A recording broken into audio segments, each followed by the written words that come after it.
Hey buddy, I wanted to talk to you today about fear and being afraid. Um, Everyone is scared sometimes, and it's a very human, everyday occurrence. And a lot of people are afraid and don't even realize it, much less want to admit it to other people. Um, Often, fear is a very helpful thing. Fear keeps us from burning ourselves on the stove or eating something that we're allergic to. Um, but also, sometimes we're afraid of things that aren't dangerous, we're just afraid of them. We do need fear. If humans got rid of fear, we'd all just die really, really quickly. Fear makes us strive safely. It helps us maintain relationships with people, um, but it also can get in the way of things. So I want to talk about some different anxiety and fear words real quick. Um, because understanding the differences between different kinds of fear can kind of give us control over those fears and empower us to live our lives the way we want to. The first fear word, of course, is fear. Fear is an emotion that we feel when we see something dangerous or potentially painful. Um, we also feel fear after something dangerous occurs or we are in pain. Scary things are things that cause fear in the first place. So a dog might be scary, right? Terror is a special form of fear in which we forget how to be logical. We forget how to think because we're just so afraid. That's called terror. Anxiety is a different kind of fear. Anxiety is when we're afraid of something that we can't know or understand. And anxiety is probably the most common everyday form of fear because there's a lot of things humans just can't understand. Even the smartest humans and the most educated humans deal with things every day that they just do not understand and probably will never understand. Unease is a feeling that comes on with fear and anxiety. And so when something makes you uncomfortable because it's a little bit scary or a little bit anxiety inducing, we say we're uneasy. And uneasy is a good way of putting that because it's saying we're a little bit afraid, but we can probably handle it. Worry is a way of experiencing fear. When we worry, we are thinking about the fear or we're considering it and we're just letting it kind of mull around inside of our heads. And worry can be a good thing. It can help us like solve problems, right? If I'm worried about burning myself on a hot pan, by worrying about it and thinking about it, I can go, oh, maybe I should just get a pot holder, and then I can handle the hot pan safely. And so when you're worried, you're thinking about things that are scary. Shock is a very extreme form of fear.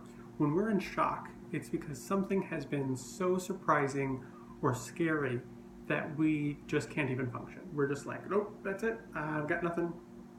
That's shock. You just can't even respond. Another word for fear is overactive imagination. People say that somebody has an overactive imagination if they're afraid of things that don't make other people afraid. And so sometimes this is because people just don't understand the kind of fear that we're dealing with, okay? So if somebody says you have an overactive imagination, it may just be that they don't understand what it is that you're afraid of, okay? So what do we do when we're scared?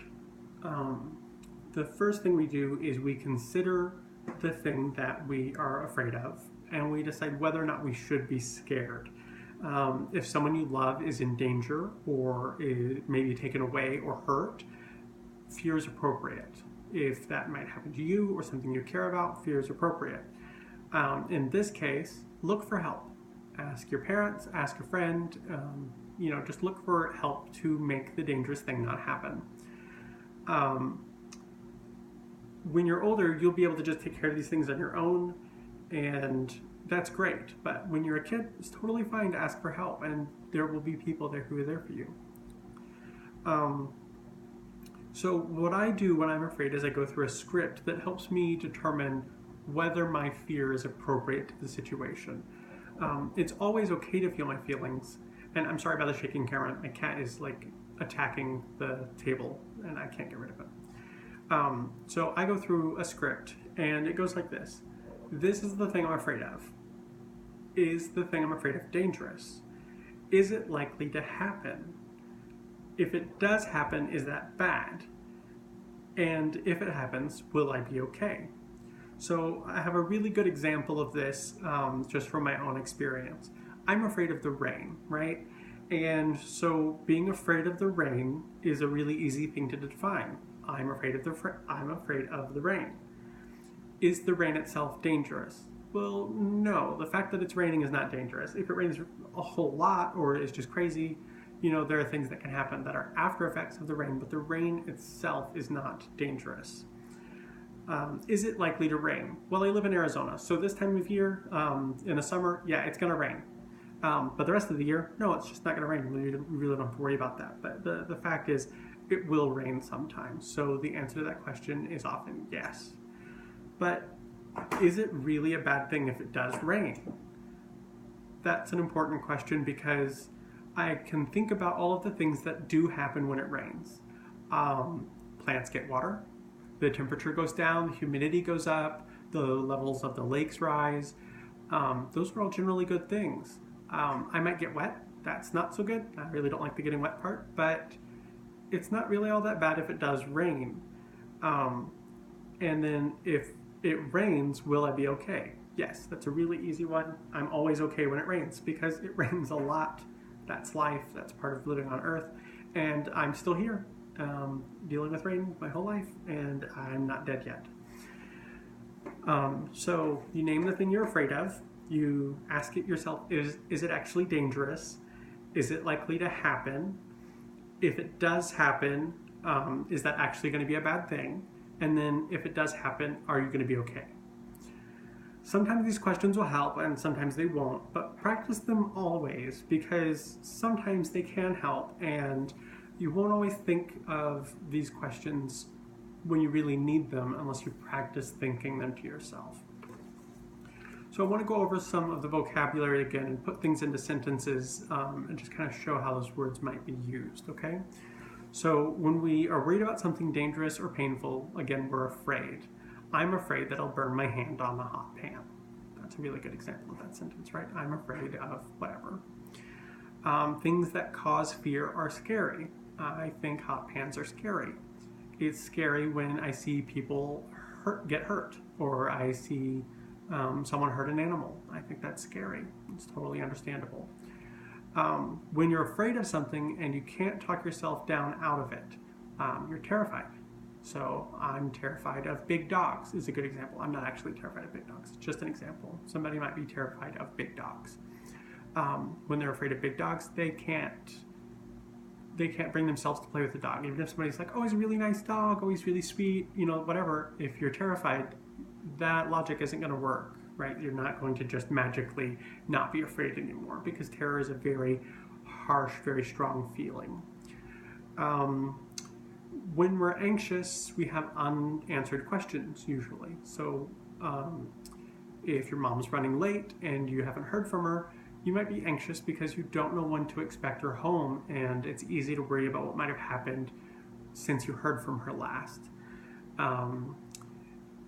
Other things of anxiety might be the Weather Channel says there's a chance of flooding, and it's starting to rain, and I can't know in advance how hard it's actually going to rain where I am. So those things make me anxious. Unease is a similar word to anxiety. And generally it's kind of like a softer version of fear or anxiety. Seeing people do dangerous things makes me uneasy, even if they're professionals. So I have a hard time watching motorcycle trick drivers, who do flips and things. That makes me uneasy because it would make me very afraid to try to do it myself. And even though I'm not doing it, I'm watching somebody else do it. So it's not the same kind of fear as if I were doing it, but it still makes me uncomfortable, uneasy, because they're doing it. And if you're so afraid that you can't even respond, that's called shock. We're just going to go over that one more time.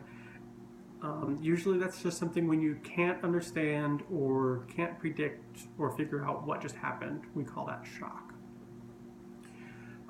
Remember, all of these emotions are totally normal. They're totally okay to feel, and they're an important part of our experience.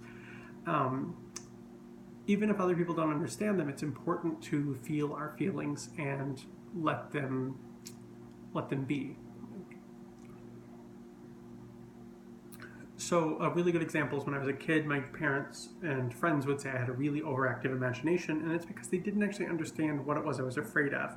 When I would say I was afraid of the rain, I just didn't have the words to say that I was afraid that there was going to be a tornado or that there was going to be a storm or flooding or something like that. So because they weren't worried about that, they would say things like, oh, you have an overactive imagination, or you're worried about nothing.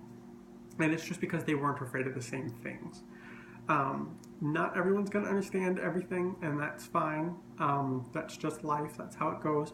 But if you are afraid and you're having trouble finding somebody who understands, talk to more people, because there's going to be somebody else who understands.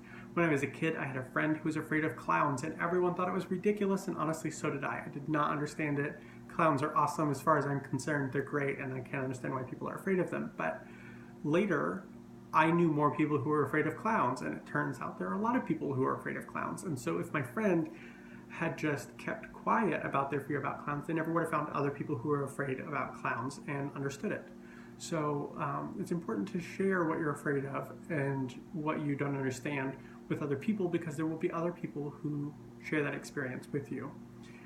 Another thing to remember when you're afraid or feeling any negative emotion is that you're never actually alone. There are over 8 billion people on this planet. That's a lot of people. Even if you're the only person in a room that's only one kind of alone, you're never actually all the way alone, because there's always somebody else who's sharing a similar experience out there in the world, and they're making through it just fine, just like you are. And so the internet is a great way to connect with other people and to feel less alone, but you also have friends and family and neighbors and all kinds of great people in the world. So try to figure out what it is that you're anxious about or what you're afraid of. And if it's not something that you're, necessarily need to be afraid of, maybe talking to somebody else can help you figure out what it is that you're afraid of at the base. So like when I was a kid and I would say I was afraid of the rain, people wouldn't understand because rain's pretty harmless. Objectively, it doesn't hurt anything. But it was because I was afraid of the things that come along with rain. And so when I finally learned to put that into words, people understood my fear of the rain better. I could say, oh, I'm afraid of flooding because our yard flooded one time and the water came in through the front door and it made me uncomfortable. And so that was scary for me because I was young. And so when I say to people, I'm afraid of flooding because, I was facing a flood at one point and it was really scary, they understand that better. So one of the best parts about talking to other people is to help you find the words at the root of your fear, because labeling something can help you have more control over it and express it better to other people. So just remember, it's okay to be afraid. It's always a good idea to tackle any emotion you've got and try to understand it and figure it out and share it with other people. Okay, so if you have any questions, feel free to leave me a comment below. Don't forget to subscribe and like the videos so that I know that you've seen it, and so that other people might be able to get good things from these videos too. I'll talk to you later, okay? Take care.